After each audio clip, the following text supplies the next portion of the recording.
কবিতা চণ্ডালিকা, কবি সব্যসাচী দেব। মা, দিগন্তে তাকিয়ে দেখো, রক্তিম মেঘে সর্বনাশের আভাস। ওই সর্বনাশের আগুন পেরিয়ে আমারই দুয়ারে এসে দাঁড়ায়নি কোনো আনন্দ। অঞ্জলি পেতে বলেনি কেউ জল দাও। সারা জীবন আমাকেই তীব্র পিপাসায় চিৎকার করতে হয়েছে, জল দাও জল দাও।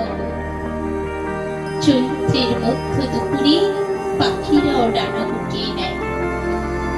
দূর শহরের রাস্তায় বাবুদের ভিড় নেই।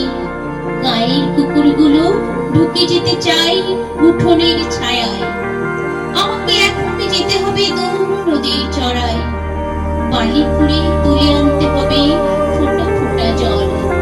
তারপর ফিরে আসবো খরাই ফাটা মাঠ, শুকনো পুকুর আর টলটলে জলে ভরা নতুন ইদারার পাশ দিয়ে বাবুদের ইদারা। তৃষ্ণায় ডুবে যাই আমাদের গোটা গাঁ। কুকুর আর মানুষের জীব ঝুলে পড়ে, আর বাবুদের ইদারায় বাবুদের ছেলেদের স্নান। আমার শরীর জ্বলে যায় চৈত্রের খরায়।